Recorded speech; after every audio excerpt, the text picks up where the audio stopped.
Hey everyone!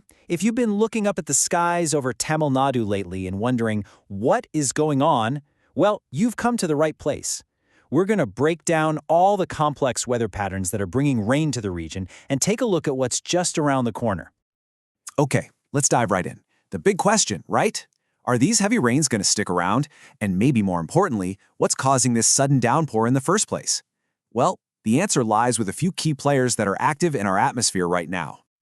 So to really get a handle on the forecast, we need to understand the main systems that are driving our weather. It's not just one thing, but kind of like a perfect storm of 3 different atmospheric events, all creating the conditions we're seeing. First up, we've got the leftovers of Typhoon Kalmagi. This storm originally made landfall way over near the Philippines, but it's weakened since then and moved over Thailand as a low-pressure area. But get this, even from that far away, its influence is still being felt in our regional wind patterns.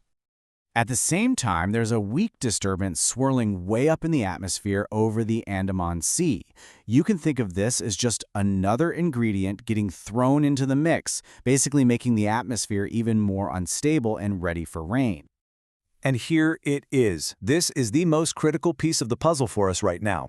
We've got winds moving down from central India, and they are colliding with the local winds right over South Tamil Nadu. This clash creates a ton of atmospheric friction and a whole lot of uncertainty, which, you guessed it, is a direct recipe for rain. So the bottom line is, when you take these 3 factors and mix them all together, you get what we call convective rainfall. And here's why that matters to you. This isn't your average drizzle.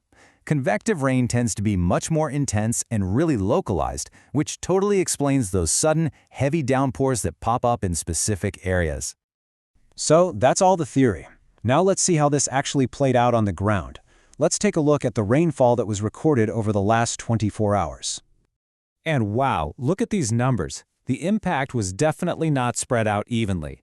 Kanchipuram district really bore the brunt of it. Tandalong got a massive 175.6 millimeters. Purandur and Maduramangalam also saw well over 100 millimeters.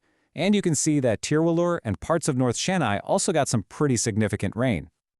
So that was yesterday. What about today? Let's get to the main event, the forecast for the next 24 hours. Here's a detailed breakdown of what to expect across Tamil Nadu and its neighbors.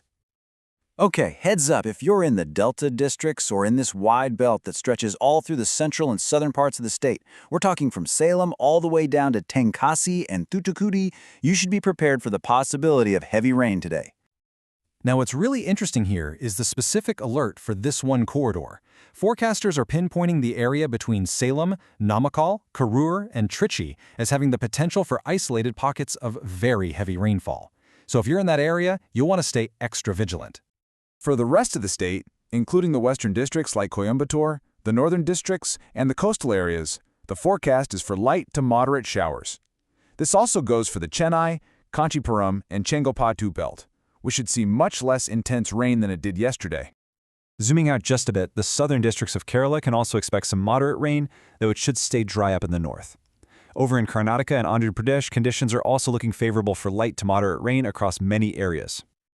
So far, we've been talking about this pre-monsoon convective rain. But all of this, it's all building towards something much bigger. Let's look at the bigger picture and see how this is setting the stage for the northeast monsoon to really intensify. And this timeline just lays it all out for us. Around November 11th, those crucial easterly winds will start to arrive. Then, by the 15th or 16th, they should be fully established over the region. And that's the trigger. From November 20th onwards, we can expect the northeast monsoon to begin intensifying properly, with a new circulation system expected to approach Sri Lanka shortly after that. This brings us to our final thought. We've seen this setup, we've seen the current forecast, and we've got the timeline for the monsoon's big arrival. So the big question is, as these large-scale systems evolve and the monsoon strengthens, what new weather patterns are going to emerge for Tamil Nadu by the end of the month? That's what we'll all be watching for.